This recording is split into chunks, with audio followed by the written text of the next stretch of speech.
Hello friends, स्वागत है आपका हमारी खास पेशकश में। गुजरात के इलेक्शन के जो रिजल्ट्स आ रहे हैं उसका स्टॉक मार्केट पर इंपैक्ट जानने की कोशिश करते हैं, क्योंकि गुजरात एक महत्वपूर्ण स्टेट है और इसके रिजल्ट्स हमेशा से ही स्टॉक मार्केट को काफ़ी हद तक प्रभावित करते आए हैं। पहले हम ये जानते हैं कि गुजरात का क्या कंट्रीब्यूशन है स्टॉक मार्केट में। स्टॉक मार्केट का डेली टर्नओवर एनएससी का अगर देखें तो करीब 50 से 60 हज़ार करोड़ रुपए रहता है, और अगर उसमें गुजरात का कंट्रीब्यूशन देखें तो करीब 12.5%, यानी कि करीब 6 से 7 हज़ार करोड़ रुपए का टोटल कंट्रीब्यूशन गुजरात से आता है।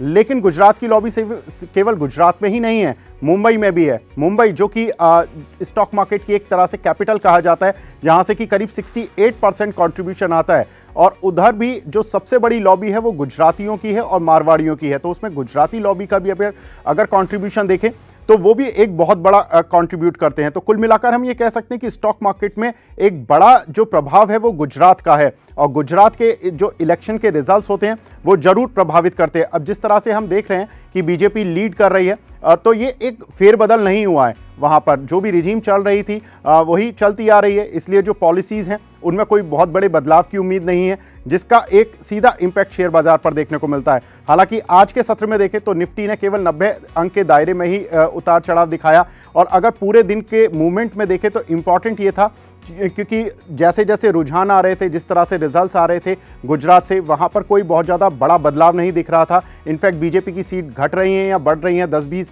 सीटें, उससे स्टॉक मार्केट को कोई बहुत ज़्यादा प्रभाव नहीं पड़ा। स्टॉक मार्केट के लिए इंपॉर्टेंट था कि गुजरात में 92 सीट से ज़्यादा बीजेपी लेकर आए या 100 सीट से ज़्यादा लेकर आए, तो गुजरात में सरकार बीजेपी की बननी चाहिए, रिजीम चेंज नहीं होना चाहिए, बाकी सब कुछ ठीक है। अब हम गुजरात की महत्वता समझते हैं कि स्टॉक मार्केट के लिए ही नहीं, इकोनॉमी के लिए कितना बड़ा कंट्रीब्यूशन है गुजरात का। गुजरात देश की चौथी बड़ी इकोनॉमी है, वहाँ से करीब $200 बिलियन की इकोनॉमी कंट्रीब्यूट करता है। दूसरा, गुजरात में अगर देखें तो देश के दो सबसे बड़े दिग्गज बिजनेस हाउसेज वहाँ से आते हैं, अंबानी और अदानी। अदानी की अगर देखें तो मुंद्रा पोर्ट उन्हीं का है, साथ ही अगर देखें अंबानी का तो जामनगर रिफाइनरी उनकी है, जो कि दुनिया की सबसे बड़ी ग्रीनफील्ड रिफाइनरी है। साथ ही अगर देखें तो गुजरात फार्मा सेक्टर में नंबर 1 पर है, 33% दवाइयाँ गुजरात में ही बनती हैं इस देश की। तो गुजरात में खासतौर से अहमदाबाद और वडोदरा, ये दो ऐसे सिटी हैं जहां पर कि हब माना जाता है फार्मा का, और वहां पर करीब 130 प्लांट ऐसे हैं जिनको कि यूएस एफडीए से अप्रूवल मिली हुई है।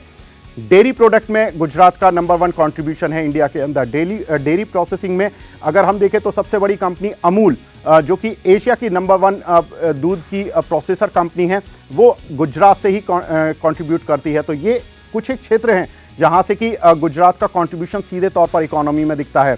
सूरत शहर की बात करते हैं। सूरत टेक्सटाइल और ज्वेलरी के लिए नंबर 1 माना जाता है, जहां से कि एक बड़ी लॉबी बिजनेस को प्रभावित करती है। एग्रीकल्चर के क्षेत्र में अगर गुजरात का कंट्रीब्यूशन देखें तो गुजरात कॉटन में नंबर 1 है, साथ ही तंबाकू की खेती में नंबर 1 है, ग्राउंड नट में नंबर 1 है। तो गुजरात का कंट्रीब्यूशन एग्रीकल्चर सेक्टर में भी बहुत बड़ा है। अगर हम बात करते हैं ऑटो सेक्टर में, तो ऑटो का भी धीरे धीरे गुजरात हब बनता जा रहा है। होंडा हो, मारुति हो, सुजुकी हो, इन सभी के प्लांट गुजरात में जाते जा रहे हैं। तो कुल मिलाकर ये कह सकते हैं कि गुजरात ना सिर्फ स्टॉक मार्केट के लिए ही महत्वपूर्ण है, लेकिन कंपनियों के प्लांट, और अगर हम कई सेक्टर्स को अगर हम ध्यान में रखें तो गुजरात की इकोनॉमी काफ़ी हद तक प्रभावित होती है। और अगर वहाँ पर कोई भी रिजीम चेंज होता तो डेफिनेटली स्टॉक मार्केट पर असर पड़ता, लेकिन आज चूंकि वहाँ पर कोई भी अंतर नहीं आया, जैसा कि पिछले कई सालों से चलता आ रहा है, वही एक रिजीम कायम है, जिसका एक इम्पैक्ट स्टॉक मार्केट पर सीधे तौर पर देखने को मिला कि वहाँ पर बहुत ज़्यादा वॉलेटिलिटी नहीं थी। मार्केट पहले ही जो एग्जिट पोल के सर्वे थे वहाँ से डिसाइड कर चुका था कि गुजरात में बीजेपी की ही सरकार बनने जा रही है। तो कुल मिलाकर ये कह सकते हैं कि गुजरात और स्टॉक मार्केट का काफ़ी कुछ एक कोरिलेशन है, और ये कोरिलेशन आज भी कायम रहा। और जिस तरह से बीजेपी ने जीत दर्ज कर रही है, उससे सीधे तौर पर दिखता है कि आने वाले समय में ये स्टॉक मार्केट के पार्टिसिपेंट को वापस लौटती हुई दिखाई देगी, जो कि बिजी चल रहे थे स्टॉक में, जो कि बिजी चल रहे थे गुजरात के इलेक्शन में, तो उनका अब सीधा कंट्रीब्यूशन स्टॉक मार्केट में होता हुआ दिखाई देगा। तो फिलहाल इस पेशकश से इतना ही, मिलते रहेंगे।